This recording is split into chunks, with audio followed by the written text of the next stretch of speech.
أعوذ بالله من الشيطان الرجيم.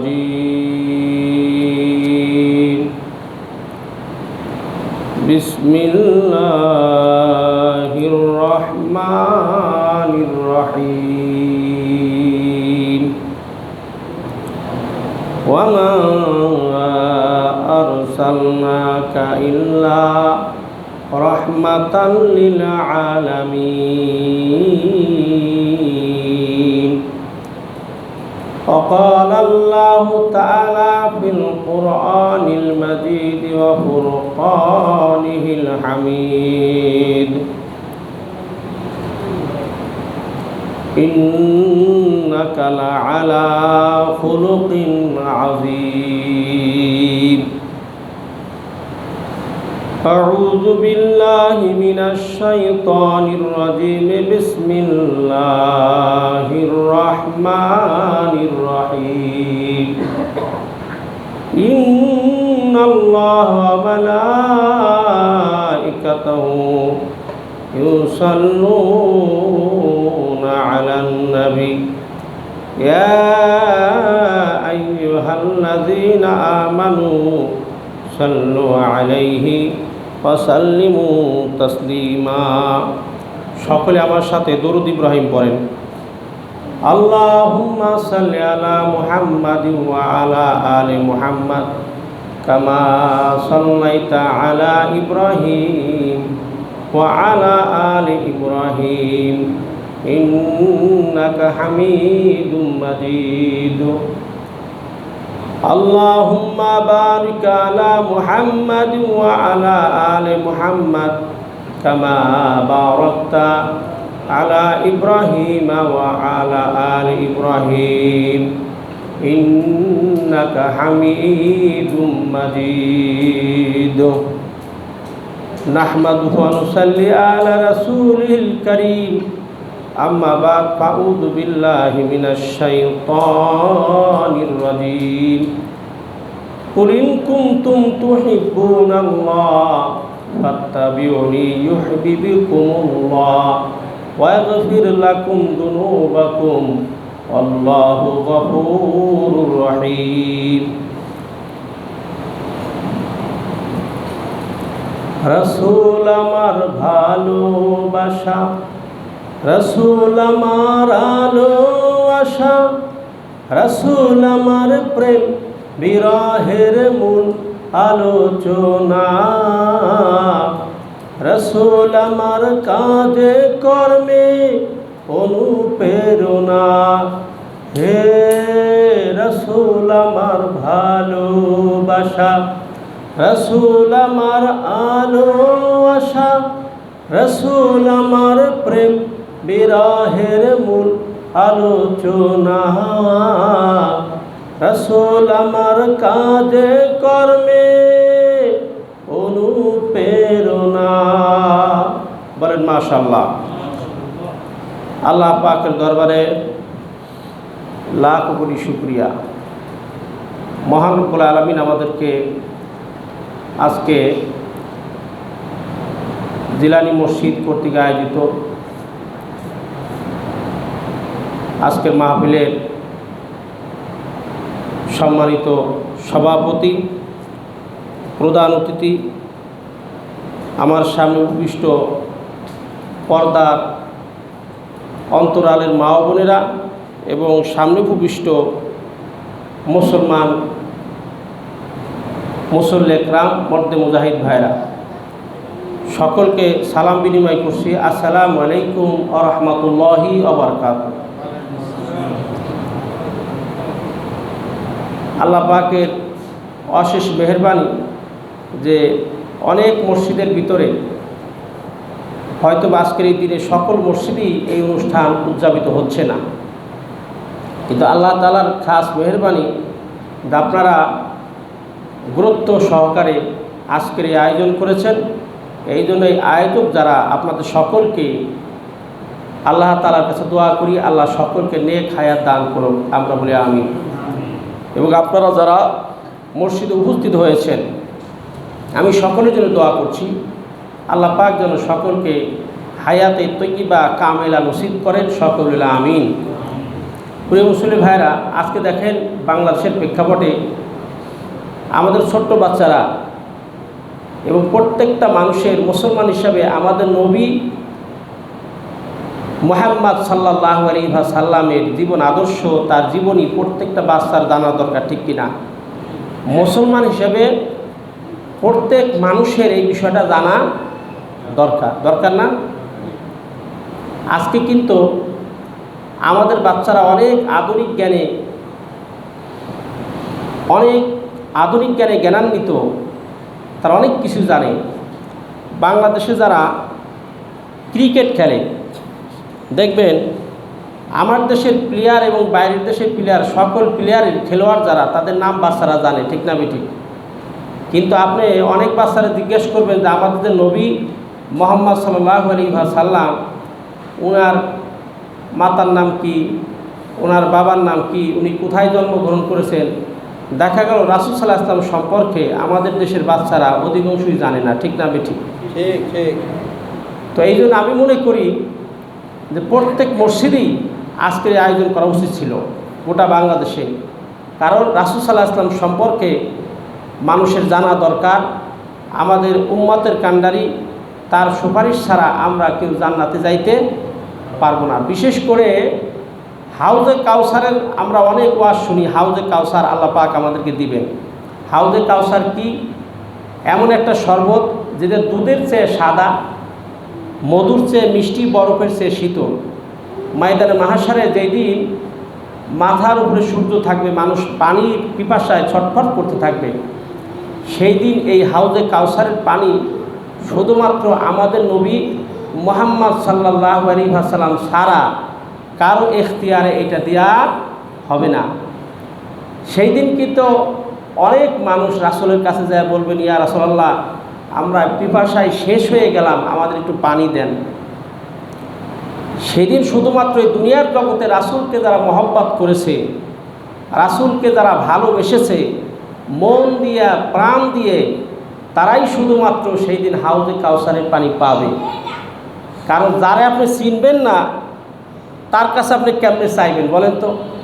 আমাদের দেশে রাজনৈতিক প্রেক্ষাপটে যেই নেতার সাথে বেশি সম্পর্ক যার, সেই তো বেশি পরিমাণে ত্রাণ, গম, বিভিন্ন সুযোগ সুবিধা ভোগ করতে পারে, ঠিক কিনা? তো এইটা যদি দুনিয়ার দ্বারা সম্ভব হয়, দুনিয়ায় থাকতে রাসূলের প্রতি কোনো আদর্শ আপনি বাস্তব জীবনে, সমাজ জীবনে, রাষ্ট্রীয় জীবনে কায়েম করার প্রচেষ্টা করলেন না, আপনি পরকালে আল্লাহ রসুলের সুপারিশ পাবেন এই বুক ভরা আশা নিয়ে, এটা মিছা আশা ছাড়া আর কিছু হইতে পারে না। আমার প্রিয় ভাইরা, এই জন্যে রাসূল সম্পর্কে আমাদের জানা দরকার আছে কিনা বলেন? দরকার আছে না? এই জন্য আমি আপনাদের ধন্যবাদ জানাচ্ছি। আজকের এই আয়োজক যারা, ম্যানেজমেন্টে যারা আছেন, মুসল্লি ভাইরা, এই এলাকার অন্তরালের মা ও বোনেরা, পর্দার, আমি এদেরকে ধন্যবাদ জানাই যে আজকে আপনারা এইরকম একটা আয়োজন করেছেন। কিন্তু এই আয়োজন মুসলমান হিসেবে প্রত্যেক ঘরে ঘরে করা উচিত ছিল। কেন? অন্য কোনো চিন্তা না থাকলেও রাসূল সম্পর্কে জানার জন্যে। আমরা এক মিনিট রাসূলের সারসংক্ষেপ জানি। আমাদের যে নবী, ভালো নাম কি? মুহাম্মদ রাসূলুল্লাহ সাল্লাল্লাহু আলাইহি ওয়াসাল্লাম। তিনি 570 খ্রিস্টাব্দে এই 12ই রবিউল আউয়াল, মতান্তর আছে, আমরা একটাই ধরি, 12ই রবিউল আউয়াল উনি এই পৃথিবীতে আগমন করেছিলেন। ওনার মায়ের নাম কি? আমিনা। ওনার বাবার নাম আব্দুল্লাহ। ওনার দাদার নাম আব্দুল মুত্তালিব। এবং রাসূল সাল্লাল্লাহু আলাইহি ওয়াসাল্লাম আবার 632 খ্রিস্টাব্দে এই রবিউল আউয়াল মাসেই তিনি ইহদান ত্যাগ করেছেন, পরকাল গমন করেছেন। এবং এই যে রবিউল আউয়াল মাসে বিশ্বনবী মুহাম্মদ সাল্লাল্লাহু আলাইহি ওয়াসাল্লামকে আল্লাহ তাআলা পাঠালেন। বলেন তো ভাই, রবি শব্দের অর্থ কি? আমরা বলি রবিউল আউয়াল, রবি শব্দের অর্থ বসন্ত। কাল সুবহানাল্লাহ। আমাদের বাংলাদেশে বসন্তকাল খুব একটা আমরা মূল্যায়ন করি না, যে এখন বসন্তকাল চলতেছে। রবি শব্দের অর্থ কি? বসন্ত। আউয়াল মানে প্রথম, অর্থাৎ বসন্তের শুরুতেই মহান আল্লাহ তাআলা আইয়ুব জাহিলিগের যুগে বিশ্বনবী মুহাম্মদ সাল্লাল্লাহু আলাইহি ওয়াসাল্লামকে পৃথিবীতে পাঠিয়েছিলেন। কিসের জন্য পাঠালেন? যেই সময় মানুষে মানুষে ভেদাভেদ, বৈষম্য, একজন মানুষ আর একজন মানুষকে কোনো সম্মান করতেন না, কোনো ইজ্জত দিতেন না, নারীর কোনো ইজ্জত ছিল না, বিশৃঙ্খলা, অসামাজিকতা, সকল প্রকার পাপ কাজে যখন গোটা আরব বিশ্ব নিমজ্জিত ছিল, আল্লাহকে ভুলে গিয়ে সকল প্রকার কাজ, সকল প্রকার পাপাচার কার্যের ভিতরে তারা কি ছিল? লিপ্ত ছিল। এই ঘুরে ধরা সমাজকে পরিবর্তনের জন্য একটা সোনালী সমাজ, একটি সুন্দর সমাজ, একটি শান্তির সমাজ, যেখানে কোন ধরনের সমাজ? যেই সমাজে নারী ব্যভিচারী হবে না, যেই সমাজে ঘুষ থাকবে না, যেই সমাজে সুদ থাকবে না, যেই সমাজে রাহাজানি থাকবে না, যেই সমাজে শান্তি আর শান্তি বিরাজমান থাকবে, এইরকম একটা সমাজ গঠনের জন্য বিশ্বনবী মুহাম্মদ সাল্লাল্লাহু আলাইহি ওয়াসাল্লামকে আল্লাহ তাআলা পৃথিবীতে প্রেরণ করেছিলেন। সুবহানাল্লাহ। এবং সেটা তিনি করেছেন। রাসূল সাল্লাল্লাহু আলাইহি ওয়াসাল্লাম সারা বিশ্বব্যাপী এত শান্তি প্রতিষ্ঠা করেছিলেন, তখন মানুষের খাদ্যের অভাব ছিল না, মহিলাদের সম্মানহানি হতো না, দেশের এক জায়গায় থেকে আর এক জায়গায় পর্যন্ত যখন মহিলারা অতিক্রম করতেন নির্বিঘ্নে নিশ্চিন্তে, এবং তার কোনো সম্মানের হানি হতো না। রাসূল নিজেই বলেছেন, খয়রুল কুরুনি, আমার যুগ হচ্ছে সর্বশ্রেষ্ঠ যুগ। বলেন সুবহানাল্লাহ। যেই যুগে মানুষের শান্তি আর শান্তি ছিল, কোনো অশান্তির রূপরেখা সেখানে বাস্তবায়ন ছিল না। বিশ্বনবী মুহাম্মদ সাল্লাল্লাহু আলাইহি ওয়াসাল্লামকে 570 খ্রিস্টাব্দে পৃথিবীতে পাঠালেন। 632 খ্রিস্টাব্দে আল্লাহ তাআলা 62 বা 63 বছর বয়সে এই পৃথিবী থেকে তাকে নিয়ে গেলেন। এই যে মাঝের যে সময়টা, এই সময়টা বিশ্বনবী মুহাম্মদ সাল্লাল্লাহু আলাইহি ওয়াসাল্লাম এই দুনিয়াতে কী করেছেন? এখন আমার যে সময়, এই সময় নিয়ে রাসূল সাল্লাল্লাহু আলাইহি ওয়াসাল্লাম সারা গোটা জিন্দিগি আলাপ করা সম্ভব না। আমি অল্প সময়ে যেই বিষয়গুলি আমাদের আমলের নিয়তে আমরা এখানে বসেছি, যা আমাদের জীবন পরিবর্তন করা দরকার, সেই বিষয়গুলি আমি আপনাদের সামনে উপস্থাপন করব। প্রিয় মুসলিম ভাইরা, রাসূলের সাথে আমাদের একটু পার্থক্য একটু বলি। প্রথম নম্বর পার্থক্য হলো, আমরা যখন এই পৃথিবীতে এসেছি, আমাদের এই নাভির সাথে একটা ভেইনের সংযোগ ছিল, একটা নারের সংযোগ ছিল। পৃথিবীর কোনো দাইমা বা পৃথিবীর কোনো রাজা বাচ্চা এবং পৃথিবীর কোনো নার্স জন্মের পরে এটা সিস্টেমিক্যালি বা কোনো দায়ী কোনো নার্স এটাকে কেটে দিয়েছেন, তাই করেছেন না? কিন্তু আল্লাহ রাব্বুল আলামিন বিশ্বনবী মুহাম্মদ সাল্লাল্লাহু আলাইহি ওয়াসাল্লাম যখন এই পৃথিবীতে আগমন করেছিলেন, পৃথিবীর কোনো মানুষ তার এই নাটটা কাটে নাই। কোন সুবহানাল্লাহ। কুদরতিভাবে আল্লাহ তাআলা মায়ের পেট থেকে তার এই নাটটা কাটার ব্যবস্থা করেছিলেন। রাসূলের বৈপ্লবিক জীবন, এই বইটা আমি পড়েছি। রাসূল সাল্লাল্লাহু আলাইহি ওয়াসাল্লাম যখন এই পৃথিবীতে আসলেন, আমরা সাধারণত কান্না করি, তাই না? বাচ্চারা কান্না করে এবং ডাক্তার বলে, এই যে বাচ্চা কান্না করেছে, এই বাচ্চাটা খুব ভালো আছে, সুস্থ আছে। আর রাসূল পাক সাল্লাল্লাহু আলাইহি ওয়াসাল্লাম যখন দুনিয়া আসছেন, তিনি কান্না না করে তাওহীদের ঘোষণা দিয়েছেন। তিনি বলেছেন, আহাদ আহাদ আল্লাহু আহাদ। বলেন সুবহানাল্লাহ। এবং রাসূল যখন এই পৃথিবীতে আসলেন, তার দাদা আব্দুল মুত্তালিব, একে যারা ওখানে উপস্থিত ছিলেন তারা সবাই মিলে বলতেছে, হে মুত্তালিব, তোমার কপাল খুলে গিয়েছে। মুত্তালিব বলে, কি কপাল খুলছে? বলছে, আমাদের জন্মের পরে যত শিশু এই পৃথিবীতে আমরা জন্মগ্রহণ করতে দেখেছি, কিন্তু একটা ব্যতিক্রম শিশু এই পৃথিবীতে এসছেন, যেই সন্তানের বাবা পৃথিবীতে বাঁচা নাই। আব্দুল মুত্তালিব, তোমার কপাল খুলে গেছে, তোমার কপাল খুলে গেছে। তুমি এমন একজন নাতি ভাইয়ের দাদা হয়েছ যেটা বিরল। এমন সুন্দর বাচ্চা, এমন সুন্দর শিশু আমরা জন্মের পরেও দেখি নাই, জন্মের পরেও দেখি নাই। আমাদের দেশে যারা মুরব্বী যারা তারা বুঝতে পারবেন, আমার সাথে একমত হবেন। সবচেয়ে ভালো ঠোঁট সুন্দর কার? আগে যারা বাসা মাছ মারতো না, কইতো কি বাসা মাছের ঠোঁট খুব সুন্দর, তাই বলতো না?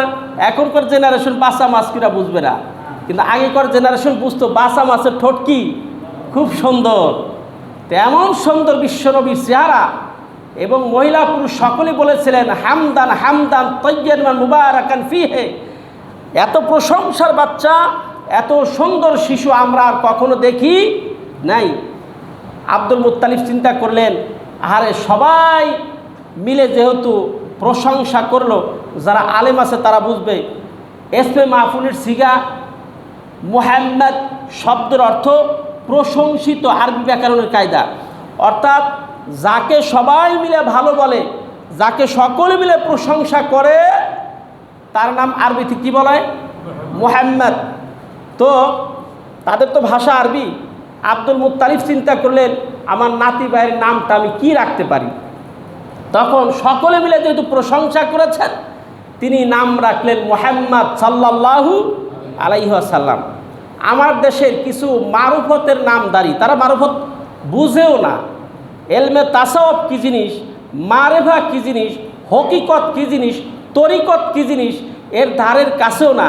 তারা মনে করে বড় বড় মুখ যদি থাকে আর বড় বড় দাড়ি থাকে, মুখ যদি আর মুখের সাথে ঢেকে যায় এবং লাল কাপড় পরে, নামাজ ধারের কাছেও নাই, আমার দেশের লোকেরা মনে করে উনি মারুফতের ভালো একজন পাবন্দি লোক। বলে নাউজুবিল্লাহ। ভাইরা আমরা, আমি প্রশ্ন করতে চাই, এই মারুফতকে আমার রাসূলের ভিতর ছিল না? কথা বলেন না কেন? আমাদের দেশে যারা রাসূলের কথা তো অনেক ঊর্ধ্বের ব্যাপার, আমাদের দেশে যারা আলেম ওলামা, তাদের ভিতরে মারুফত নাই?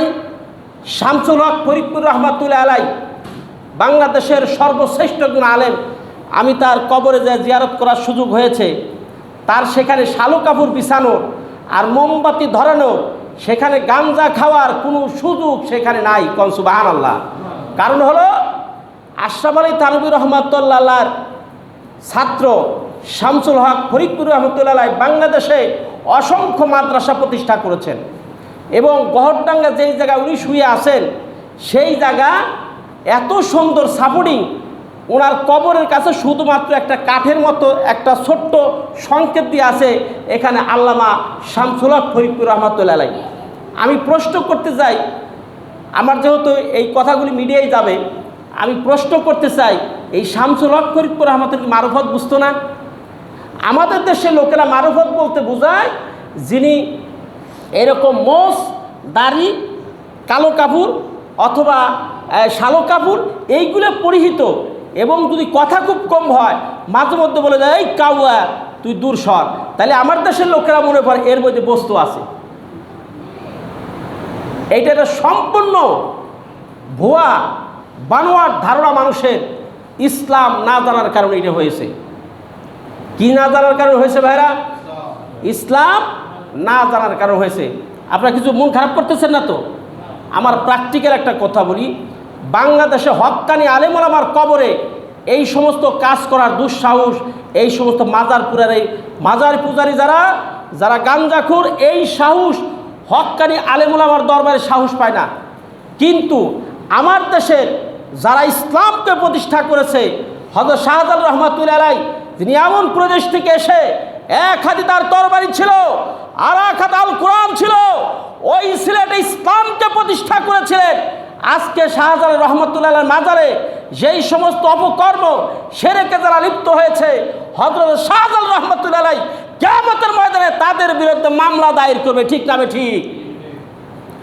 এরা ওলি হক, এরা ওলি হক, কিন্তু এদের যারা পুঁজি করে স্বার্থান্বেষীর মহল যারা এই কাজগুলি করতেছে, তাদের বিরুদ্ধে এই সমস্ত অলিরা মামলা দায়ের করবে। দুঃখজনক, আমার দেশের বর্তমান প্রেক্ষাপটে ভাইরাল সমাজ বর্তমানে এই সমস্ত নেশাগ্রস্ত, এই সমস্ত অপকর্ম এবং পূজা, এই সমস্ত শিরকে লিপ্ত হওয়ার পক্ষে কিছু আলেমরাও সাপোর্ট দিয়েছে। ঠিক না ঠিক? আমি মনে করি বাংলাদেশের প্রেক্ষাপটে সারা ইন্টারন্যাশনাল পর্যায়ে আপনার সৌদি আরব, ইরাক, ইরান, বিভিন্ন জায়গায় অলি আল্লাহদের মাজার আছে। তো মাজার আছে ঠিক আছে, কিন্তু সেই মাজারে কিন্তু শিরক হয় না। কথা বুঝতে পারছেন? সেই মাজারগুলোতে কি হয় না? শিরক হয় না। আমি একটু বর্তমানে প্রেক্ষাপট নিয়ে একটু কথা বললাম, আমি আসল জায়গায় যাব। বাইরে আমার মসজিদে কথা বলতেছি। আমি যখন গোপালগঞ্জ আলিয়া মাদ্রাসা পড়ি, ব্যক্তিগত জীবনে একটা কথা বলি, আমি মাদ্রাসা থেকে যাওয়ার পথে এক বাড়িতে আমার বড় হুজুর মৌলানা আব্দুল হামিদ সাহেব হুজুর, আমার উস্তাদ, উনি আমার একটা লজিং ঠিক করে দিলেন। লজিং ঠিক করে দিলেন, আমি ওই পথে যাতায়াত করতাম। তা পথের পাশে দেখে একটা মাজার, জিন্দা পীর কালু বাবার মাজার। কি নাম? জিন্দা পীর কালু বাবার মাজার। আমি আবার মনে করলাম জিন্দা পীর কালু বাবার মাজার ব্যাপারটা কি? তা তখন ছোট, আলিমে হয়তো বা পড়ি, এরকম যাতায়াত করি, বা নবম শ্রেণীতে পড়ি, এরকম অনেক আগের কথা। এখন ওই মাজারের যিনি দায়িত্বশীল, তিনি এরকম মালওয়ালা। আমি লোকজন জিজ্ঞেস করলাম ওনার মালওয়ালা বলে কারণটা কি? ওনার পেটটা দেখেন না কত বড়, পেটের ভিতর মাল আছে, এই যে লোকেরা ওনার মালওয়ালা বলে। তার যাতায়াতের পথে আমার সাথে ওনারা ভালো খাতির হলো, আমার খুব আদর করতেন, মাঝে মধ্যে চকলেট দিতেন। তা আমি একদিন বললাম, দাদা ভাই, এই যে জিন্দা পীর কালু বাবার মাজার, এই ঘরের নাকি আপনি দায়িত্বশীল? হ্যাঁ, আমি তো এটার দায়িত্বে আছি, আমি এটার খাদেম। আমি কি এইখানে হয়টা কি? কয় আমরা রাসূলের নামে মিলাদ পড়ি, দরুদ পড়ি, এত কিছু পড়ি, খুব আমলে করি। আমি কি আপনি কি নামাজ পড়েন? কয় আমাদের তো নামাজ লাগে না, আমরা নামাজে একবারই পড়ব। আমি নাউজুবিল্লাহ, কয়টাই কি? তা আমি কৌতূহলবশত আমার একদিন দাওয়াত দিলেন যে বৃহস্পতিবার রাতে আসবা 9টার দিকে, তাহলে এইখানে কি হয় তোমার আমি নাতি ভাই দেখাবো। তা আমি বৃহস্পতিবার একদিন ওই লজিং বাড়িতে আসার সময় গেছি, ওইখানে দেখলাম ওই পাশে, আমি খেয়াল করি নাই কী রয়েছে। ভাইরা মসজিদের কথা বলতে, আল্লাহ মাফ করুক, আমি এক পাশে পড়ছি যায়, তখন না করলে কি এরকম ওই কী যিনি বাজায় ঢোলটাগর, ওইটার নাম কি? হারমোনিয়াম। হারমোনিয়াম দিয়া ইয়া নবী সালামু আলাইকা, এটা হারমোনিয়ামটা পড়তেছে। আমি চুপ করে বসে বসে দেখতেছি ঘটনাটা কি। দেখার পরে কিছুক্ষণ পরে দরদ পড়লো, হাম পড়লো, নাত পড়লো, সব ঠিক আছে। হারিন্দা বাদ দিয়া, ওই হারমোনিয়াম বাদ দিয়ে এখন জিকির শুরু হইল। প্রথমে দেখলাম বৈশা জিকির, আমি আবার দরজার কাছে বসে বাপ খারাপ দিলে দৌড় দিব। এখন জিকির করতে করতে কিছুক্ষণ পরে দাঁড়িয়ে গেলেন। ওই পাশে যে মহিলা আছে এটা তো আমি জানতাম না। এখন ভিতরে এরকম পর্দা টানানো, কিছুক্ষণ পরে পর্দা দেখলাম সরাই ফেলাইলো, কিছুটা বুঝতে পারলাম। এখন তো ওই পাশে সব মহিলা পুরুষ সব একসাথে দাঁড়ায় দাঁড়ায় জিকির করতেছে। কেউ পয়সা জিকির ভালো না, দাঁড়াই জিকির ভালো হয়। এই অবস্থা দেখে আমি তাড়াতাড়ি দরজার কাছে ছিলাম, তো দৌড়িয়ে মাদ্রাসা চলে গেছি। সুবহানাল্লাহ। আমার ভাইরা, এই কথাগুলো এই জন্য তুললাম, বর্তমানে এই টপিক নিয়ে খুব আলোচনা হচ্ছে। বিভিন্ন জায়গায় মাজার ভাঙতেছে, বিভিন্ন জায়গায় মাজারের পক্ষেও কিছু লোক অবস্থান নিচ্ছে, এটা সমস্যা হচ্ছে না? এই কথাগুলো এই জন্য বললাম যে মাজারের বিপক্ষে আমরা না। আমরা কোনো আলেম না, হক্কানি কোনো আলেমের দরবার থাকে, কোনো মাজার থাকে, আপনি সঠিকভাবে সেটা জিয়ারত করেন, কিন্তু প্রকৃতপক্ষে আপনি বিবেক দিয়ে চিন্তা করেন সেখানে আসলে হচ্ছে নাকি। আমি দুইটাই উদাহরণ দিলাম। আপনার ওই আগে আমরা দেখলাম ওই সানাল ফকিরের মেলায় মানুষ যাইতো, তাই একজনে মেয়ে হারাই ফেলাইছে, এখন বলতেছে যে বাবার বাড়ি যাইয়া আমার মারে ফেলাইছে, আরে ওরে আমার মা মারে। লোকেরা কয় বাবার বাড়ি যায় যদি মারে হারাই ফেলা অসুবিধা কি, মা তো বাবার কাছেই থাকবে। কয় না, সেটা না, ওই সানাল ফকির বাবা আর আবার মেয়ের সাথে করে মেয়ে হারাই গেছে। তো আমার দেশের মানুষেরা ইসলাম জানা না জানার কারণে এই সমস্ত সেরেকে, এই সমস্ত অপকর্মে মানুষরা লিপ্ত হয়। এটা সব মনে করে কর নাউজুবিল্লাহ। এটা কিন্তু বেহেশতের আশাই করে। আপনি দেখেন, এই নিউজও দেখবেন, মহিলারা মাজারকে রক্ষা করার জন্য বিভিন্ন জায়গায় মহিলারাও কিন্তু বেপর্দা মহিলারা উঠে পড়ে লেগেছে। কিন্তু তার আসল কাজটা হলো ফরজিয়াত, হলো কি? পর্দা করা, ঠিক কিনা? সেইটা বাদ দিয়া তিনি লাগছে মাজার রক্ষা করার জন্য। আসুন প্রিয় ভাইরা, আমি একটু বর্তমান এই টপিক্সটা আলোচনা হচ্ছে। এই জন্য আমাদের বিবেক দিয়ে, চিন্তা দিয়ে, ভাবনা দিয়ে আমাদের যদি ইসলাম সম্পর্কে আমরা সঠিক জ্ঞান অর্জন করতে পারতাম, তাহলে এই ধরনের শিরকি কারবার আমাদেরকে ওইদিকে ধাবিত করতে পারতো না। ঠিক না ঠিক? এই জন্য এই কথাগুলো এই জন্য বললাম যে আমাদের অবশ্যই দিন সম্পর্কে, ইসলাম সম্পর্কে, নবী মুহাম্মদ সাল্লাল্লাহু আলাইহি ওয়াসাল্লাম সম্পর্কে আমাদের কি করতে হবে? জানতে হবে। আসল জায়গায় আমি চলে আসি। রাসূল পাক সাল্লাল্লাহু আলাইহি ওয়াসাল্লাম পৃথিবীতে আগমন করলেন। আসার পরে মুস্কি করে হাসি দিলেন, তাওহীদের ঘোষণা দিলেন। লোকেরা মুহাম্মদ সাল্লাল্লাহু আলাইহি ওয়াসাল্লামের কথা আব্দুল মুত্তালিবরে বলল, আব্দুল মুত্তালিব, তোমার একটা নাতি ভাই হয়েছে। মুত্তালিব খুশি হয়ে বললেন, সকলেই মিলে যেহেতু প্রশংসা করেছে, আমি আমার নাতি ভাইয়ের নাম রাখবো মুহাম্মদ সাল্লাল্লাহু আলাইহি ওয়াসাল্লাম। নাতি ভাইয়ের নাম দিলেন মুহাম্মদ। আমার প্রিয় ভাইয়েরা, বিশ্বনবী মুহাম্মদ সাল্লাল্লাহু আলাইহি ওয়াসাল্লামের নাম দিলেন কে? আব্দুল মুত্তালিব নাম দিলেন। এখন এই মুহাম্মদ সাল্লাল্লাহু আলাইহি ওয়াসাল্লাম যখন আস্তে আস্তে বড় হতে লাগলেন, আরব দেশের প্রথা অনুযায়ী বিভিন্ন মত রয়েছে। রাসূল সাল্লাল্লাহু আলাইহি ওয়াসাল্লাম তার মায়ের দুধ মাত্র 10 দিন, কেউ বলেছেন 3 দিন পান করেছেন। তৎকালীন সময় প্রথা অনুযায়ী আরবের মক্কার ধন্যাঢ্য পরিবারের সন্তানগুলি আপনার গ্রাম্য পরিবেশে তাদেরকে লালন পালন করতেন সুন্দর এই ন্যাচারাল আবহাওয়ার মাধ্যমে, যাতে তারা হৃষ্টপুষ্ট হয়, সুন্দর হয়। ঠিক তেমনি রাসূল পাক সাল্লাল্লাহু আলাইহি ওয়াসাল্লামকে হালিমাতুস সাদিয়া নামে একজন মহিলা, তিনি আল্লাহর নবীকে ভাগ্য পেলেন, তাকে লালন পালনের ভার পেলেন। ঐতিহাসিকগণ হযরত হালিমাতুস সাদিয়ার কাছে জিজ্ঞেস করলেন যে তুমি রাসূল সম্পর্কে কি জানো বলো তো।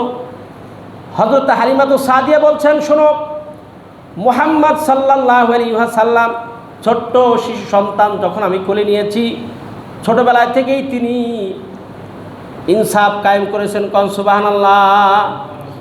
ইনসাফ হলো, তখন আমার দুধ আমি পান করাইতে গেলাম, আমার ডান দুধটা একটু ডিস্টার্ব ছিলেন। আমি রাসূলকে নিয়ে বাম দুধের দিকে যখন তাকে ঠেলে দিয়েছি, আল্লাহর নবী বাম দুধটা মুখে দেয় না, অমনি করে বিভিন্ন ঘুরিয়ে ফিরিয়ে মুখটাকে তিনি ডান দিকে নিয়ে গেলেন। রাসূলকে যখন কোলে নিয়েছি, হালিমাতুস সাদিয়া বলেন, আমার ডান দুধটা ডিস্টার্ব ছিল, মনে হচ্ছিল ডান দুধটা দুধে পরিপূর্ণ হয়ে গেছে। রাসূলকে আমি একটু ঘুরিয়ে ডান দিকে যখন ধরলাম, দুধ মুখে নেওয়ার সাথে সাথেই আল্লাহর রহমত কায়েম হয়ে গেছে। মুহাম্মদ সাল্লাল্লাহু আলাইহি ওয়াসাল্লাম চুষা দেওয়ার সাথে সাথে আল্লাহর তরফ থেকে দুধের নহর কায়েম হয়ে গেছে। সুবহানাল্লাহ বলবেন না? এবং তিনি তার দুধ ভাইয়ের জন্য বাম পাশের দুধটা তিনি রেখে দিতেন, ওই দুধটা খাওয়া যাবে না, তার ভাই খাবে। হালিমাতুস সাদিয়া বলেন, আমার যেই গাদা, আমার যে উটগুলি অত্যন্ত হাড্ডি সার হয়ে গেছিল, গরিব মানুষ আমি, গাদা সকলের পিছনে পড়ে গেলেন। কিন্তু বিশ্বনবী মুহাম্মদ সাল্লাল্লাহু আলাইহি ওয়াসাল্লামকে যখন কোলে করে নিয়ে আমি রওনা হলাম, আমার সেই গাদা এত বেশি শক্তিশালী হয়ে গেল, আল্লাহর রহমত তার ভিতর নাজিল হয়ে গেছে। নাজিল হওয়ার পরে আমার গাদা এত বেশি শক্তিশালী হয়ে গেল, দ্রুত গতিতে সকলের আগে বাড়ি পৌঁছাই গেলেন। হালিমা বলেন, আমি বাড়ি পৌঁছায় দেখি আমার যেই গাছগুলি মরা মরা অবস্থা হয়ে গেছিল, আমার যেই ইন্দারা, আগেকার যুগে কী বলতো এটাকে, ইন্দারা বলতো, বা এই যে কুয়া বলতো, যে কুয়ার ভিতরে এরকম পানি উঠতো না। তা রাসূলকে নিয়ে যখন গেলাম, দেখলাম পানির ফোয়ারা টইটুম্বর হয়ে গেছে। বলেন সুবহানাল্লাহ। আমার যেই গাছগুলি মরা মরা ভাব হয়ে গেছিল, রাসূলকে নিয়ে যখন আমি বাড়ি পৌঁছলাম, দেখলাম আমার সেই গাছগুলি সবগুলি সবুজ সবুজ শ্যামল হয়ে গেছে। সুবহানাল্লাহ। এরপরে আমার যে বকরিগুলি ছিল, দুম্বাগুলি ছিল, সেইগুলো হাড্ডি সার, আপনার দুধ দেওয়ার মতো অবস্থান ছিল না। যখন রাসূল সাল্লাল্লাহু আলাইহি ওয়াসাল্লামকে আমার বাসায় নিয়ে আসলাম, আস্তে আস্তে তিনি সবগুলি আমার সংসারের অভাব অনটন সব কিছু দূর হয়ে গেল রাহমাতুল আলামিনের কারণে। কোন সুবহানাল্লাহ। রাসূল সাল্লাল্লাহু আলাইহি ওয়াসাল্লাম যখন একটু আস্তে আস্তে বাড়তে লাগলেন। আর রাসূলের একজন দুধ বোন ছিল, নাম তার সাইমা। সাইমা বাচ্চাকে দোল খেলে, শিশু মুহাম্মদ সাল্লাল্লাহু আলাইহি ইসলামকে দোল খেলে। ওই সাইমা কি জানে এই নবী বিশ্ব নবী মুহাম্মদ রাসূলুল্লাহ হবে? বলেন জানে নাকি? আল্লাহর কি কুদরত! দোল খায়, দোল খায়। শিশু মুহাম্মদ সাল্লাল্লাহু আলাইহি কোলে পায়া খুব আদর, খুব ভালোবাসা, আর কি সুন্দর।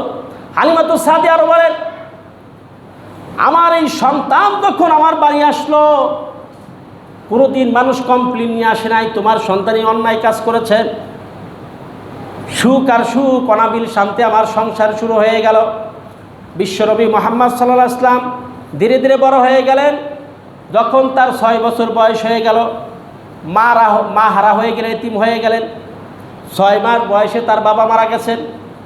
8 বছর বয়সে তার দাদা দুনিয়া থেকে ইন্তেকাল করলেন, বড় এতিম হয়ে গেলেন। আস্তে আস্তে যখন তিনি কিশোর বয়সী হলেন, যারা ভালো মানুষ তাদের কিন্তু সমাজ নিয়ে ভাবে না, তার মাথার ভিতর কাজ করতে লাগলো, আরে সমাজ নির্যাতিত মানুষগুলো, নিষ্পেষিত মানুষগুলো, এদের কীভাবে উপকার করা যায়। তাই তো তিনি একটা সংগঠন করেছিলেন, নাম কি দিলেন? হিলফুল ফুজুল।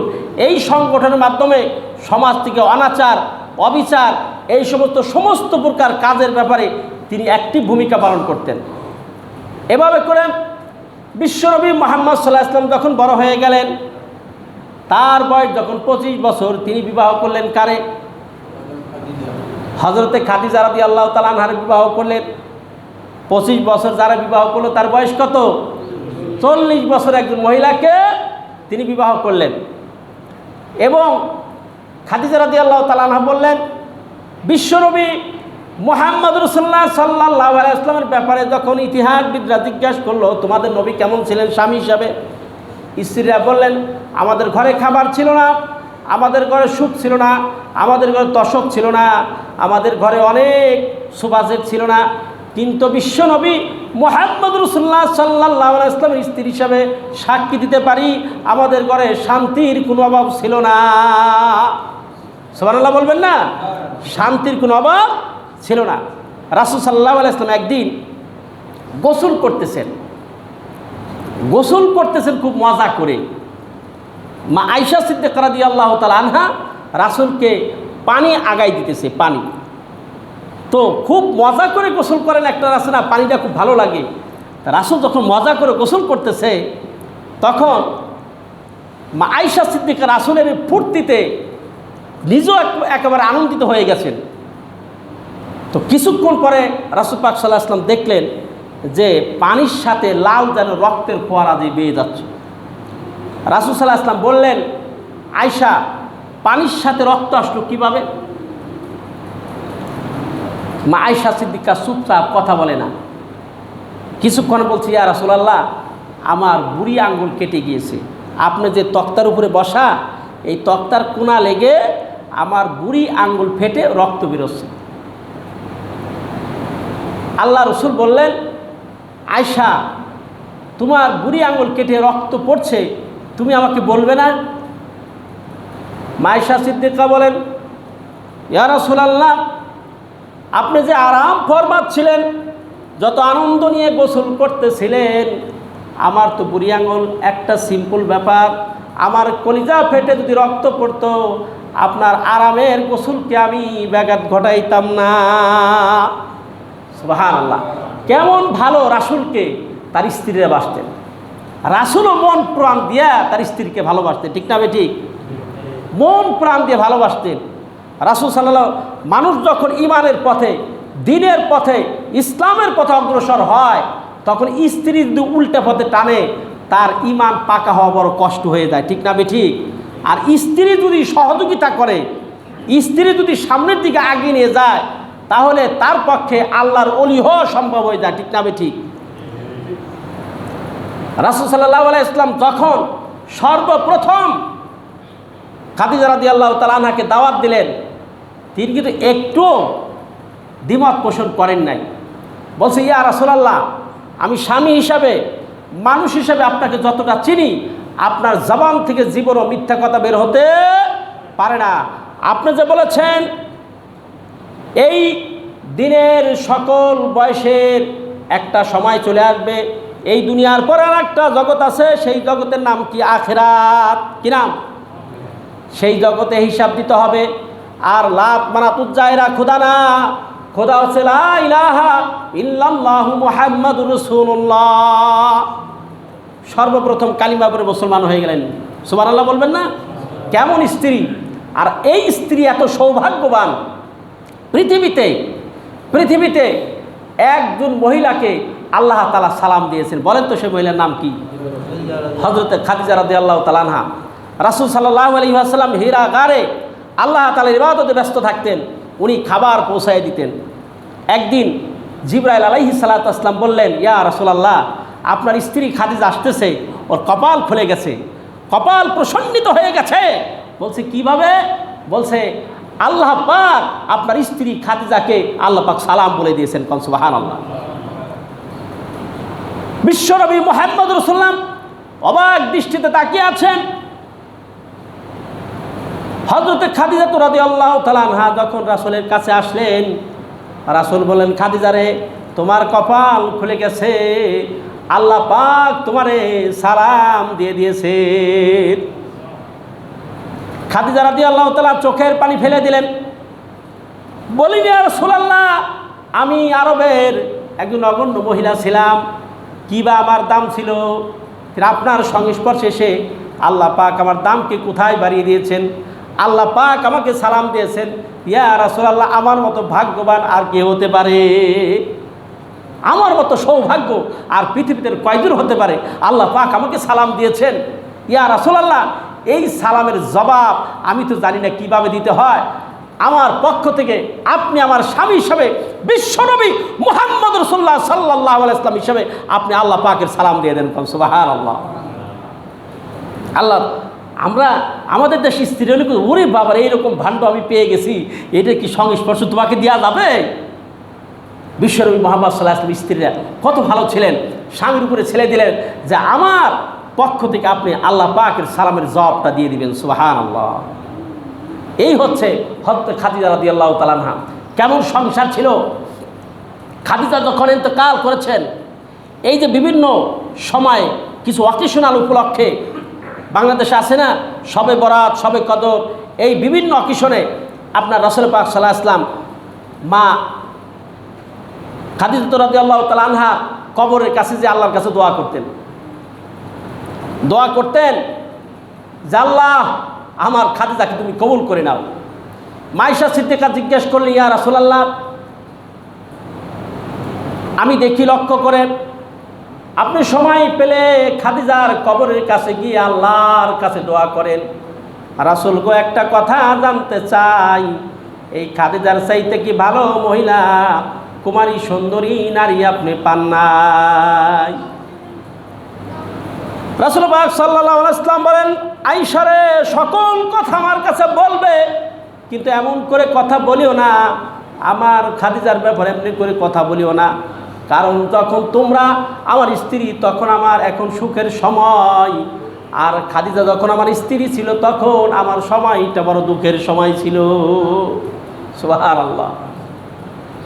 দোয়া করতেন।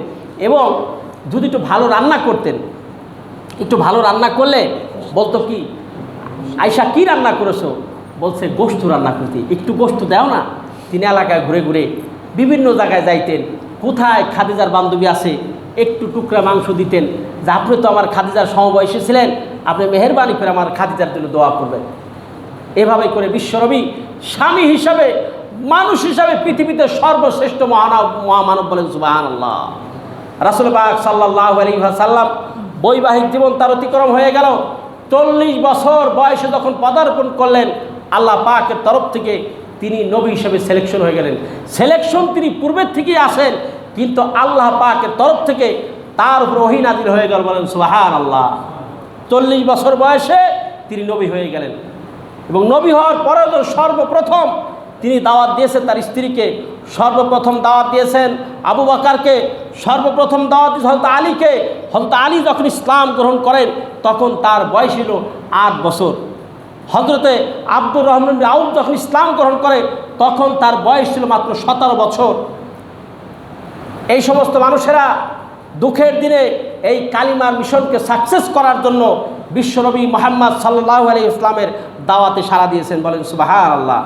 রাসূল সাল্লাল্লাহু আলাইহি ওয়াসাল্লাম যখন এই দাওয়াতি মিশন শুরু করলেন, তখন এতদিন লোকেরা তারে আল আমিন ভূষিত করেছিলেন, কিন্তু যখনই তিনি বললেন লা ইলাহা ইল্লাল্লাহু মুহাম্মাদুর রাসূলুল্লাহ, এই কালিমার দাওয়াত দিলেন, তখন আরও বিশ্বনবী মুহাম্মদ সাল্লাল্লাহু আলাইহি ওয়াসাল্লামের বিপক্ষে শত্রুতায় পরিণত হয়ে গেল। ঠিক না ঠিক? এতদিন রাসূলকে তারা আল আমিন বলতেন, বিশ্বাসী বন্ধু, ভালো মানুষ, কিন্তু মুহাম্মদ সাল্লাল্লাহু আলাইহি ওয়াসাল্লামের শত্রু ছিল না। যখন তিনি বললেন লা ইলাহা ইল্লাল্লাহু মুহাম্মাদুর রাসূলুল্লাহ, এই কালিমার দাওয়াত দিলেন, তখন শত্রুতে পরিণত হয়ে গেল। কারণ কি জানেন? কারণ হলো খালি কালিমা পড়াই না, এর তাৎপর্য মর্মর্থ বুঝতে হবে। কালিমা তো 1971 সালে মানুষও পড়েছেন, হিন্দুরাও পড়েছেন।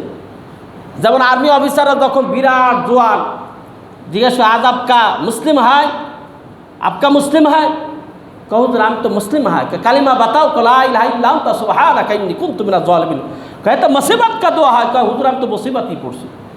কারণ যত জুয়েল তাজা মানুষ ওর সামনে বাঙালি ছোট ছোট, ও তো পড়তে বসে লা ইলাহা ইল্লাল্লাহু মুহাম্মাদুর রাসূলুল্লাহ, কয় লা ইলাহা ইল্লা আনতা সুবহানাকা ইন্নী কুনতু মিনাজ জালিমিন। এখন আর্মি অফিসার কয় হেতা মুসিবত কা দোয়া হয়, কয় স্যার আমি তো মুসিবতই পড়ছি।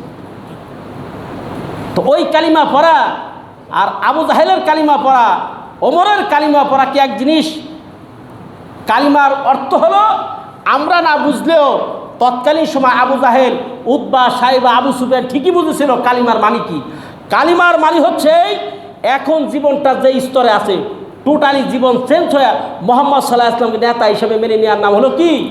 কালিমা। কন সুবহানাল্লাহ। কালিমা মুগ্ধে পড়ে দিলাম লা ইলাহা ইল্লাল্লাহু মুহাম্মাদুর রাসূলুল্লাহ, এতে কোনো পয়সা খরচ হলো না, পয়সা খরচ হলো।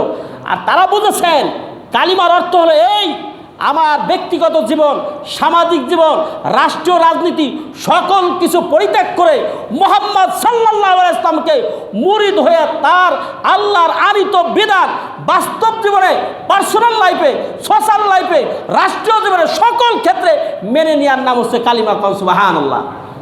আমার দেশের লোকেরা মনে করে কালিমা পড়লেই তো মুসলমান হয়ে গেলাম। যেমন কালিমার উদাহরণস্বরূপ বলি, হযরত ওমর ফারুক রাদিয়াল্লাহু তাআলা আনহু যখন কালিমা পড়ে মুসলমান হয়ে গেলেন, মুসলমান হবার পরে তিনি একটি রাস্তা দিয়ে যাচ্ছিলেন, হঠাৎ করে সামনে দেখেন একজন মহিলা 16 বছর বয়স হইতে পারে, এরকম বিভিন্ন অলংকার পরা, হাতে, কানে, নাকে সব জায়গায় পরিপূর্ণ অলংকার এবং সুন্দরী যুবতী একজন মহিলা। হযরত ওমরকে দেখে মহিলা ভয় পেয়ে গেছেন, ভয় পেয়ে বলতেছেন এখন বুঝি আমার মান, ইজ্জত, সম্মান, আমার যা কিছু আছে সব কিছু লুণ্ঠিত হয়ে যাবে, ওমরের হাত থেকে তো আমি বাঁচতে পারবো না। 26 বছরের ভরা যুবক কালিমা পড়ে কেবলমাত্র মুসলমান হয়েছেন। তো মহিলা একটা গাছের আড়ালে এরকম পালানোর জন্য চেষ্টা করছেন। হযরত ওমর ফারুক রাদিয়াল্লাহু তাআলা টের পেয়েছেন যে মহিলা উনি গাছের আড়ালে পলাতে চেষ্টা করছেন। তখন বললেন ইয়া উম্মি, উম্মি মানে কি? মা। আরবিতে ডাক দিয়েছেন, ও মা। মা। মহিলা চিন্তা করে হারে মা বলে যেহেতু ডাক দিয়েছে, তাহলে বোধহয় আমার উপরে এই ধরনের অবিচার নাও করতে পারে। উনি গাছের আড়াল থেকে বের হয়ে এসেছেন। হযরত ওমর ফারুক রাদিয়াল্লাহু তাআলা জিজ্ঞাসা করলেন, মা তুমি আমাকে দেখে ভয় পেয়েছো? বলছে ভয় তো পেয়েছি, কারণ আপনার হাত থেকে তো আমার নিস্তার পাওয়ার কোনো সুযোগ নাই। ওমর বলছে, মা গো তোমার ধারণা সঠিক, আমার হাত থেকে আমি যদি ওমর আগের অবস্থায় থাকতাম তুমি আমার হাত থেকে বাঁচতে পারতে না। কিন্তু মা গো তুমি জানো না, কিছুক্ষণ আগে আমি স্যারেন্ডার করেছি, আমার মস্তক অবরত করে দিয়েছি, আমার জীবন পরিবর্তন করার সিদ্ধান্ত নিয়েছি। আমি মুহাম্মদ সাল্লাল্লাহু আলাইহি ওয়াসাল্লামের কাছে মুরিদ হয়ে কালিমা পড়েছি লা ইলাহা ইল্লাল্লাহু মুহাম্মাদুর রাসূলুল্লাহ। আমি কালিমা পড়ে মুসলমান হয়ে গেছি। মাগো আমার দ্বারা আর অন্যায় কাজ করা সম্ভব না, আমি আর অন্যায় কাজ করতে পারবো না, আমি আর অন্যায় করতে পারবো না। আমার আগের জীবন যা কিছু ছিল আমি এই জীবনকে বাদ দিয়ে নতুন জীবন শুরু করেছি। আমার পার্সোনাল জীবন, আমার সামাজিক জীবন, আমার রাষ্ট্রীয় জীবন, রাষ্ট্রিক মতাদর্শ, রাজনীতি সকল কিছু পরিবর্তন হয়ে আমি মুহাম্মদ সাল্লাল্লাহু আলাইহি ওয়াসাল্লামের হাতে হাত দিয়ে কালিমা পড়ে মুসলমান হয়ে গেছি। এখন মুহাম্মদ সাল্লাল্লাহু আলাইহি ওয়াসাল্লাম আমাকে যেই নির্দেশনা দিবে আমি সেই মাফিক আমার মাথাকে অবনত করে ওইভাবে আমি জীবনযাপন করবো। কারণ সুবহানাল্লাহ, এর নাম হলো কালিমা। আমাদের দেশে মনে করি কালিমা তো পড়ছি, মুসলমান হয়ে গেছি, বেশ তো তার টাকায় কি। কিন্তু মুহাম্মদ সাল্লাল্লাহু আলাইহি ওয়াসাল্লামের কাছে আবু জাহেল অনেকবার কালিমা পড়ে নাই, জানে যে কালিমা পড়ার অর্থ মানে হচ্ছে আমার চেয়ার, আমার রাজনীতি, আমার পার্সোনালিটি সব কিছু জলাঞ্জলি দিয়া মুহাম্মদ সাল্লাল্লাহু আলাইহি ওয়াসাল্লামের কাছে আমার মুরিদ হতে হবে। এই জন্য আবু জাহেল একাধিকবার দলিল প্রমাণ পাওয়ার পরও তিনি মুসলমান হন নাই। ঠিক না ঠিক? আমার দেশের অনেক মুনাফিক মুসলমান আছে, সব কিছু টের পায় কিন্তু চেয়ারের ভয়তে আসল কাজে আসে না। ঠিক না ঠিক? আবু জাহেল কেমন প্রমাণ দেখেছেন দেখেন। এই রকম প্রমাণ আমাদের দেশের লোকেরা পাইলে সাথে সাথে মুরিদ হয়ে যায়। হঠাৎ করে মুহাম্মদ সাল্লাল্লাহু আলাইহি ওয়াসাল্লাম বলতেছে, এই মোহাম্মদ বলো তো আমার হাতের মধ্যে কি? বলছে, চাচা আপনার হাতের মধ্যে কি, এটা বলতে পারলে লাভটা কি? বলো না দেখি। আমার একটা আর্জি আছে, আমি বলবো, কিন্তু আপনি যদি কালিমা পড়ে মুসলমান হয়ে যা। আবু জাহেল বলতেছে, ঠিক আছে বলবো, কিন্তু তুমি বলো আগে। আল্লাহ রাব্বুল আলামিন ডাকতে বলছেন, হে মোহাম্মদ লা তাহজান, চিন্তা করো না। আবু জাহেলের হাতের মধ্যে কি? ওই পাথরগুলি কথা বলবি, বলেন সুবহানাল্লাহ। পাথর হাতের মধ্যে আছে। আবু জাহেল মুষ্টি করে পাথরকে ধরে রেখেছেন। কিছুক্ষণ পরে পাথর জবান খুলে বলছেন, আসসালামু আলাইকা ইয়া রাসূলুল্লাহ। বেয়াদবি মাফ করবেন, আবু জাহেল আপনাকে বেকায়দায় ফেলে দিয়েছে। আমরা 3 রঙের 3টা পাথর আবু জাহেলের হাতের মধ্যে আটকা পড়ে আছি। সুবহানাল্লাহ বলেন। পাথর জবান খুলে দিলেন। আবু জাহেল চিন্তা করলো, সর্বনাশ, এ কি অবস্থা, পাথরের জবান খুলে দেয়, তো যেমন তেমন নবী না। বলছে, চাচা যান, এইবার আপনি কালিমা পড়ে মুসলমান হয়ে যান। আবু জাহেল বলছে, ও ভাতিজা, এতদিন জানতাম তুমি একজন সাধারণ মানুষ, এখন দেখি তুমি একজন মস্ত বড় জাদুকর। নাউজুবিল্লাহ বলবেন না? ও মিয়া, তাকদীরকে মুআমেলা, নসিবে থাকতে হবে। হেদায়েত না পাইলে আপনি মসজিদে আসতে পারবেন না। আজকে এত সুন্দর একটা আয়োজন করেছেন, এই মহল্লা থেকে একজন করে লোক যদি মসজিদে আসতে, মসজিদ জায়গা দেওয়া সম্ভব হইতো? কথা বলেন, জায়গা সম্ভব হইতো? কিন্তু দেখেন, হেদায়েত সকলের কপালে জুটে না। তাকদীরকে মুআমেলা, নসিবে হেদায়েত থাকতে হবে। অনেক লোক আছে আপনার কলেজ ভার্সিটি বিভিন্ন জায়গায় চাকরি করে, নামাজও পড়ে না। ঠিক কিনা? নামাজ পড়ে না, ফজরের সময়টা উনি লেফট রাইট করে, হাঁটাহাঁটি করে। কি স্যার আপনি হাঁটেন কেউ? আমার ডায়াবেটিস। এর চাইতে ভালো হয়তো যদি নামাজটা পড়তো। ঠিক কিনা বলেন? ঠিক কিনা? কিন্তু নামাজ পড়ে না। আল্লাহ তাআলা তকদিরে হেদায়েত নাই। তকদিরকে মুআমেলা, নসিবে হেদায়েত থাকতে হবে। জোর করে হেদায়েত পাবেন না। ইয়াহদিল্লাহু মাইয়াশা, আল্লাহ যাকে খুশি তাকে আল্লাহ হেদায়েত দান করে। ঠিক না? আমি ঠিক? সবাই আল্লাহ হেদায়েত দেয় না। এই যে মসজিদে আসছেন, ইসলামের কাজ করতেছেন, দ্বীনের কথা শোনার জন্য আসছেন, এটা তাকদীরকে মুআমেলা, নসিবে থাকতে হবে। নসিবে আছে এই জন্য আপনারা আসছেন। বেশ তো কি বেশি লোক জান্নাতে যাবে? খুব কম সংখ্যক লোক জান্নাতে যাবে।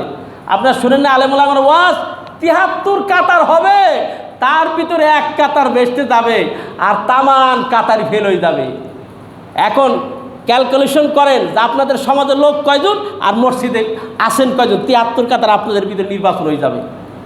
সমাজের লোক কয়জন, 73টা ভাগ দেন, দেখবেন যে আল্লাহর হিসেব ঠিক আছে, ওই কয়জনই মসজিদে আসছে। সুবহানাল্লাহ বলবেন না? এটা তাকদীরকে মুআমেলা। এই অ্যারেঞ্জ করা, এই প্রোগ্রামে থাকা, এটা কপাল ছাড়া সম্ভব না। বিশ্বনবী মুহাম্মদ সাল্লাল্লাহু আলাইহি ওয়াসাল্লামের আমরা দেখি নাই, কিন্তু অন্তর থেকে মহব্বত করি। ঠিক কিনা? আর আমার রাসূলকে কেউ গালি দেবে, আমার রাসূলকে কেউ খারাপ কথা বলবে, ইমানদার হিসাবে আমি মুসলমান হিসাবে সেটা বরদাস্ত করতে পারবো না। কিন্তু অনেক লোক আছে রাসূলকে গালি দেয়, রাসূলকে খারাপ কথা বলে, তারা চুপ করে বসে থাকে, তাদের ভিতরে গা জ্বালা সৃষ্টি হয় না। বিশ্বনবী মুহাম্মদ সাল্লাল্লাহু আলাইহি ওয়াসাল্লাম 40 বছর নবুয়ত পেলেন। নবুয়ত পর দাওয়াতি মিশন শুরু হয়ে গেল। অকথ্য নির্যাতন, নিষ্পেষণ, তার দেশ ত্যাগের মতো কাজ করা লাগছে। মক্কা থেকে মদিনা পর্যন্ত তার দেশ ত্যাগ করা লাগছে, ঠিক না ঠিক? আজকে যারা হকের পক্ষে কাজ করবে, যারা রসুলের আদর্শ নিয়ে বাংলার জমিনে ইসলামের পক্ষে কাজ করবে, তাদের জেল, জরিমানা, তাদের সকল বিপদ আপদ মুসিবত তাদের উপর আসবেই, যদি রাসূলের আদর্শ বুকে ধারণ করে জীবনযাপন করে। আর যদি আব্দুল্লাহ ইবনে উবাই,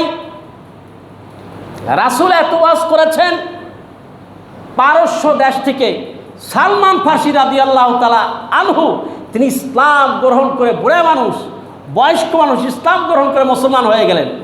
আর রাসূল নামাজ পড়াইতেন, পিছনেই নামাজ পড়তে আব্দুল্লাহ ইবনে উবাই, সেও মুসলমান ছিল, ঠিক কিনা? কেমন মুসলমান? নামাজ পড়তেন, হজ করতেন, যাকাত দিতেন, সব কাজ করতো। এবং মাঝে মধ্যে লোকদের দেখাইতে কি বলতে জানেন? বলছে আলান ইয়াউমাল জুমআ, আলান ইয়াউমাল জুমআ খাতামান নবী সাল্লাল্লাহু আলাইহি ওয়াসাল্লাম। ওনারে কিন্তু কেউ বলে নাই মিয়া ঘোষণা দাও, খামাতবার আছে না, এই খামাখা জুমার নামাজের দিন মাঝে মধ্যে দাঁড়াই যাইতেন। দাঁড়াই বলতেন কি, এখন আমাদের সামনে বিশ্বনবী মুহাম্মদ সাল্লাল্লাহু আলাইহি ওয়াসাল্লাম বক্তব্য দিবেন। তো লোকেরা বলছে যে এই তোমার কি এই ঘোষণা দিতে বলছে? কয় না, আমি তো একটা রাসূলকে কত ভালোবাসি। মানে লোকদের দেখানোর জন্য যে আমি কিন্তু হুজুরে খুব ভালোবাসি, আমি কিন্তু স্যারে খুব ভালোবাসি। আসলে প্রকৃতপক্ষে ভিতর ভিতর ভালো বাসে না, ঠিক না ঠিক? ভালো প্রকৃতপক্ষে বাসে না, লোক দেখানোর জন্য। এই পৃথিবীর কেউ মানুষ টের না পাইল, কেটের পায়গুলি জোরে বলেন, কেটের পায়। এই জন্যে সারা বাংলাদেশে, সারা বিশ্বব্যাপী এত আলেম, এত উলামা, এত ওয়াজ, এত নসিহাত, এত কিছু হচ্ছে, মুনাফিকরা পরিবর্তন হয় না। আমার আইডিয়া হলো, আমার ডিসিশন হলো, আমার অবজারভেশন হলো যে রাসূল পাক সাল্লাল্লাহু আলাইহি ওয়াসাল্লাম দাওয়াত খাওয়ার পরেও যেই লোক রাসূলের পিছনে নামাজ পড়ে তার হিদায়াত নসিব হয় নাই, আমার মতো 200 মাওলানা গুলাই খাওয়াইলেও এই মুনাফিকরা চরিত্র পরিবর্তন করবে না, ঠিক না ঠিক? মুনাফিকদের চরিত্র পরিবর্তন হবে না। তারা সুবিধাবাদী জিন্দাবাদ। সুবিধাবাদী কি? জিন্দাবাদ। তারা নামে মুসলমান, তাহাজ্জুদে নামাজ পড়ে, কিন্তু কোরআনের শাসন কায়েম হোক এই পক্ষে তারা থাকতে চায় না। আমার ভাইরা, এই জন্য যারা হকের পথে দাওয়াতি কাজ করবে, যারা দিন কায়েমের পক্ষে কাজ করবে, যারা রাসূলের আদর্শ বুকে ধারণ করবে, নিঃসন্দেহে জেনে রাখুন তাদের নামে মামলা হবে, তাদের সমালোচনা হবে, তারা সমাজদ্রোহিতার খেতাব অর্জন করবে, তাদেরকে লোক জাহেল বলবে, তাদেরকে লোক জাদুকর বলবে। কারণ বিশ্বনবী মুহাম্মদ সাল্লাল্লাহু আলাইহি ওয়াসাল্লাম আদর্শ যদি কেউ ধারণ করতে পারে, তাহলে তার উপর বিপদ আপদ মুসিবত, জেল, জরিমানা সব কিছু আসবে, ঠিক না ঠিক? যেমনি করে রাসূল পাক সাল্লাল্লাহু আলাইহি ওয়াসাল্লামের আদর্শে অনুসারী হয়ে সাহাবীদের উপরে অকথ্য নির্যাতন নেমে এসেছে, ঠিক না ঠিক? কিন্তু দেখেন, রাসূলের পিছনে নামাজ পড়েছে আব্দুল্লাহ ইবনে উবাই, হজ করেছেন, যাকাত দিয়েছেন, সব কিছু করেছেন, কিন্তু মাগার রাসূলের ওয়াজ ভিতরে ঢুকায় নাই, রাসূলকে নেতা হিসেবে গ্রহণ করে নাই, ঠিক না ঠিক? এই জন্য এই আব্দুল্লাহ ইবনে উবাই যিনি মারা গেলেন, রাসূল কত দরদি রাসূল ছিলেন। আব্দুল্লাহ ইবনে উবাইয়ের ছেলে নাম আব্দুল্লাহ। এসে রাসূলকে বললেন, ইয়া রাসূলুল্লাহ, আমার বাবা মুনাফিকে তো জানা কথা, আপনিও জানেন আমিও জানি, কিন্তু আমার বাবা তো জন্মদাতা পিতা, আপনি মেহেরবানি করে একটু তো আমার বাবার জানাজানা পড়াইতেন। রাসূলের কত দয়া, কত মায়া, দয়ার সাগর। তিনি বলছে, হ্যাঁ ঠিক আছে, তুমি তো বলছো, তুমি তো মুসলমান, আমি জানাজা পড়াবো। তিনি জানাজা পড়ানোর জন্য রেডি হয়ে গেছেন। হয়তো ওমর জামাটা না হুজুর করেন কি আপনি? ওমর ছেড়ে দাও আমাকে, মাফ করার মালিক তো আল্লাহ, আমি তো আর মাফ করবো না। মাফ করার মালিক কে? সারা জীবন রাসূলকে কষ্ট দিয়েছেন, সকল গোপন যত বৈঠক আছে, যত ইনফরমেশন আছে মুসলমানদের, সবগুলি কাফেরদের কাছে বলে দিয়েছে। রাসূলকে মুনাফিকরা যত ক্ষতি ইসলামের করে, কাফেররাও এত ক্ষতি করে না, ঠিক না ঠিক? এই মুনাফিক তারপরে রাসূলের দয়ার সাগর, কত বড় মন তার, উদার মনে তিনি জানাজা পড়ানোর জন্য রেডি হয়ে গেছেন, কিন্তু আল্লাহ পাকের বরদাস্ত হয় নাই। এই মুনাফিকদের আল্লাহ দেখতে পারেন না। কাফেরদের চাইতে মুনাফিকদের প্রতি আল্লাহর রাগ। কাফেরদের চাইতো নামাজ পড়ে, রোজা করে, কিন্তু মুনাফিক আল্লাহ তাদেরকে বেশি ঘৃণা করেন, কাফেরদের যতটা ঘৃণা করেন তার চাইতে বেশি। কোরআন আল্লাহ তাআলা কি বলেছেন? ইন্নাল মুনাফিকুনা ফি দারকিল আসফালি মিনান নার। এই মুনাফিকরা জাহান্নামের সর্বনিকৃষ্ট জায়গায় তারা যাবে। কাফেররা তো যাবে একটা জায়গায়, আর মুনাফিকরা যাবে জাহান্নামের সর্বনিম্ন স্থলে, যেখানে কাফেরদেরও ঠাঁই হবে না, তার চেয়ে নিকৃষ্ট জায়গা যাবে। কারণ এই মুনাফিকদের প্রতি আল্লাহর রাগটা খুব বেশি। বেটা তুমি টুপি মাথায় দাও, জামা গায়ে দাও, নামাজ পড়ো, রোজা করো, কিন্তু তুমি তোমার মুনাফিককে ছাড়তে পারো না, এদের প্রতি আল্লাহর খুব রাগ। ঠিক না ঠিক? বাংলাদেশের প্রেক্ষাপটে ভাইরা আমি বলতে চাই, মুনাফিক মার্কা ইমান রাখা যাবে না।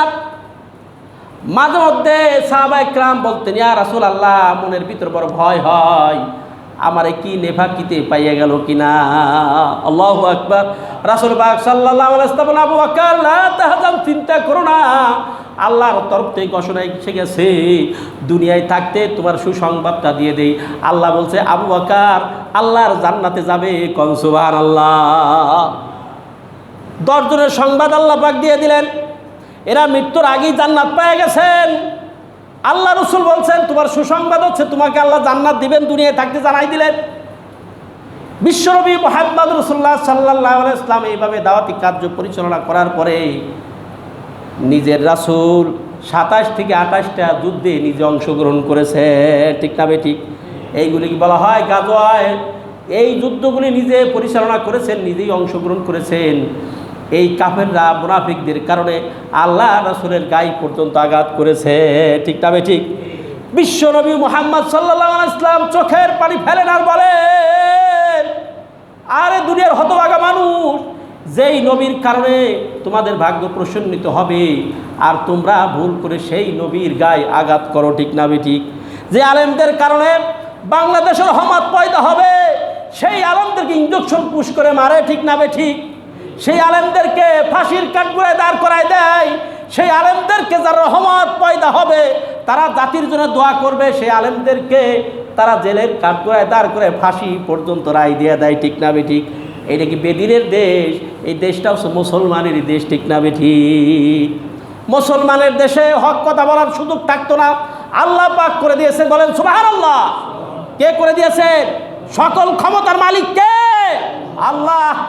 আল্লাহ ছাড়া পৃথিবীর কারো ক্ষমতা আল্লাহর কাছে চাপবে না। আল্লাহ যেদিন চাইবেন এই ক্ষমতা সব কিছু আল্লাহ নিঃশেষ করে দিতে পারেন। ঠিক না ঠিক? আমার প্রিয় ভাইরা, বিশ্বনবী মুহাম্মদ সাল্লাল্লাহু আলাইহি ওয়াসাল্লাম এই দাওয়াতি মিশন কার্য পরিচালনা করে আরব দেশের ইসলামী রাষ্ট্র গঠন করলেন। কোন সুবহানাল্লাহ। ইসলামী রাষ্ট্র কিভাবে গঠন করলেন? মক্কা থেকে যখন মদিনায় গেলেন, আল্লাহর কাছে দোয়া করেন, আল্লাহুম্মা জাআলনি সুলতানান নাসিরা। আয় আল্লাহ পাক, আমার আগে আমার অনেক ভাই নবী হিসেবে পৃথিবী দেশ ছিল, কিন্তু কমপ্লিট ইসলাম কায়েম করতে পারে নাই। কারণ রাষ্ট্রীয় ক্ষমতায় ইসলাম না থাকলে পরিপূর্ণ ইসলামী স্টেজ কায়েম করা যায় না। বলছে, তুমি কি চাও? বলছে, ইয়া রাসূলুল্লাহ। আল্লাহ পাক যখন তার রাসূলকে জিজ্ঞেস করেন, রাসূল বলেন, আল্লাহুম্মা জাআলনি সুলতানান নাসিরা। হে আল্লাহ, তুমি আমাকে নবুয়ত দিয়েছো, পাশাপাশি ওই রাষ্ট্রীয় ক্ষমতা তুমি আমাকে দাও। কোন সুবহানাল্লাহ। কারণ রাষ্ট্রীয় ক্ষমতা পাইয়া যতটা ইসলাম কায়েম করা সম্ভব, আর রাষ্ট্রীয় ক্ষমতা নাদান কাফের ইসলাম বিদ্বেষী শক্তি থাকে, তাহলে নিজ দিয়ে ইসলাম কায়েম করা অনেকটা কষ্টকর হয়ে যায়। ঠিক না ঠিক? এই যে রাসূল পাক সাল্লাল্লাহু আলাইহি ওয়াসাল্লামকে আল্লাহ তাআলা একটি সার্বভৌমত্ব একটি ইসলামিক রাষ্ট্রে দান করলেন। কোন সুবহানাল্লাহ। একটা ইসলামী রূপরেখা মদিনা থেকে তৈরি করে আসলেন। রাসূল পাক সাল্লাল্লাহু আলাইহি ওয়াসাল্লামকে রাষ্ট্রীয় প্রেসিডেন্ট হলেন। যখন রাসূল রাষ্ট্রীয় প্রেসিডেন্ট হলেন, তখন আরব দেশে শান্তি ছিল না অশান্তি ছিল? কেউ আজ বোঝেন নাই? রাসূল যখন প্রেসিডেন্ট, রাসূল যখন বাদশা, তখন আরব দেশে শান্তি ছিল না অশান্তি ছিল? শান্তি আর শান্তি, অনাবিল সুখ শান্তি। আল্লাহ রসুল বলেছেন, খাইরুল কুরুনি কারনি, আমার যুগ সর্বশ্রেষ্ঠ যুগ। এই যুগ সর্বশ্রেষ্ঠ কারণ কি? এবং রাসূল পাক সাল্লাল্লাহু আলাইহি ওয়াসাল্লাম আল্লাহ একটা সংবিধান দিয়েছেন, নাম কি? আল কোরআন। এই সংবিধান দিয়ে বিশ্বনবী মুহাম্মদ সাল্লাল্লাহু আলাইহি ওয়াসাল্লাম রাষ্ট্র পরিচালনা করেছেন। এই কোরআন দিয়ে রাষ্ট্র পরিচালনা করেছেন, যার কারণে মানুষের ভিতর কোনো অশান্তি ছিল না, হানাহানি ছিল না, রাহাজানি ছিল না, শান্তি আর শান্তি অনাবিল বাস্তবায়ন হয়েছিল। আমার মুসলিম ভাইরা, আজকেও আমি কোরআনকে সাক্ষী রেখে বলতে পারি, আপনি পার্লামেন্টে আল্লাহর কোরআন দেন, দেখবেন এখনই বাংলাদেশ তথা সারা বিশ্ব অশান্তি দূর হয়ে যায়, শান্তি কায়েম হবে। আপনি শীতের দিনে লেপ গায়ে না দিয়ে যদি কনকরি শীত লাগে শীত লাগে শীত লাগে, শীত নিবারণ হবে ভাইরা? শীত নিবারণ হবে? আপনি যদি শীতের দিনে লেপটা গায়ে জড়াই দেন তাহলে অনুভব করবেন যে শীত আমাকে স্পর্শ করতে পারবে না। এই যে গরম লাগে, আপনি কন যে গরম লাগে গরম লাগে, ফ্যান চালালেন না, এসি দিলেন না, আপনার গরম কেমনে যাবে? এখন আপনি যদি যতই মিছিল করেন শান্তি চাই শান্তি চাই, পিস, আল্লাহ পিস বন, শান্তি দাও, গিভ মি পিস বন, শান্তি দাও, শান্তি কে দিবে? আল্লাহ পাক দিবে। সেই শান্তির মাধ্যম হচ্ছে আল কোরআন। শান্তির মাধ্যম কি? আল কোরআন। কোরআনের শাসন কায়েম করেন, পার্লামেন্টে কোরআন দেন, দেখবেন শান্তি আর শান্তি বিরাজমান হয়ে যাবে। এই অশান্তি দাবানল আর পৃথিবীতে থাকবে না। ঠিক না ঠিক? আমি আপনাদেরকে উদাত্ত আহ্বান জানাবো ভাইরা, আমরা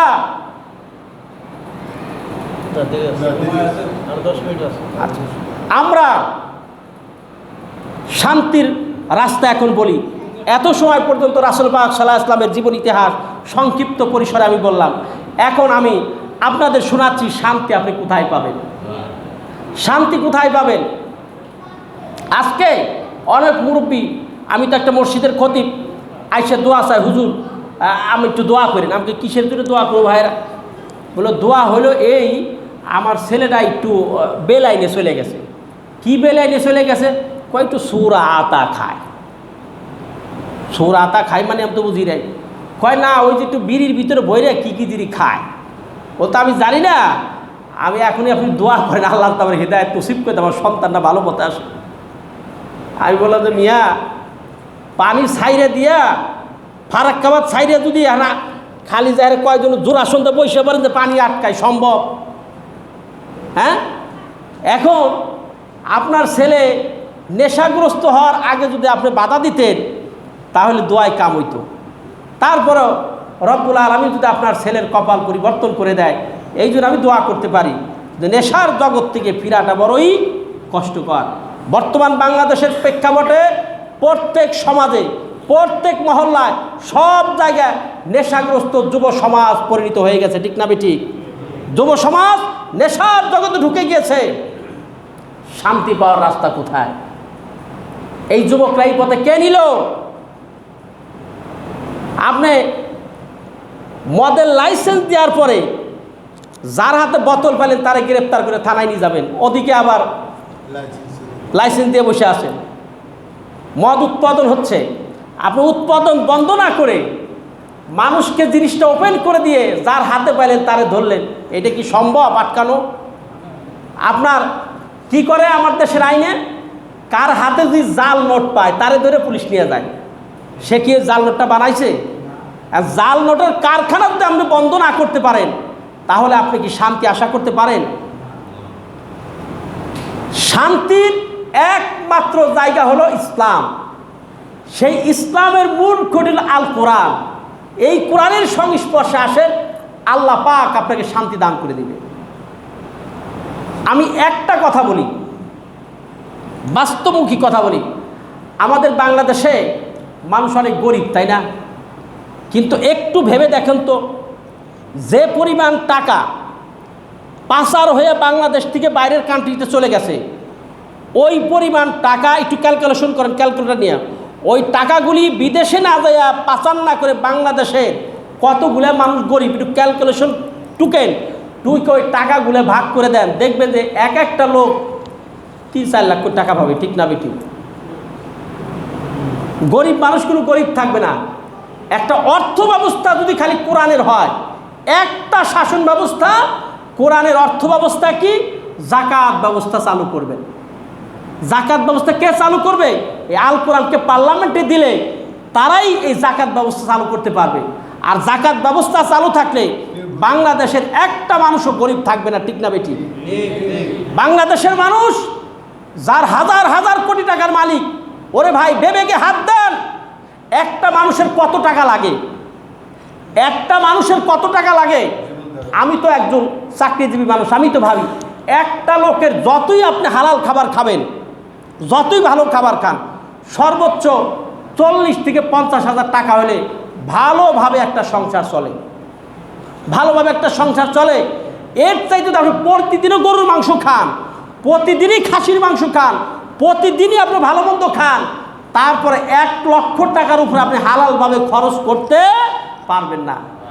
কিন্তু আপনার ছোট্ট বোতলের অভ্যাস থাকে, একটা বোতলের দাম কত? বোতলের অভ্যাস যদি থাকে তাহলে 1000 কোটি টাকা দিয়েও আপনার অভাব পূরণ হবে না। মানুষের কত নেশা এই টাকার প্রতি।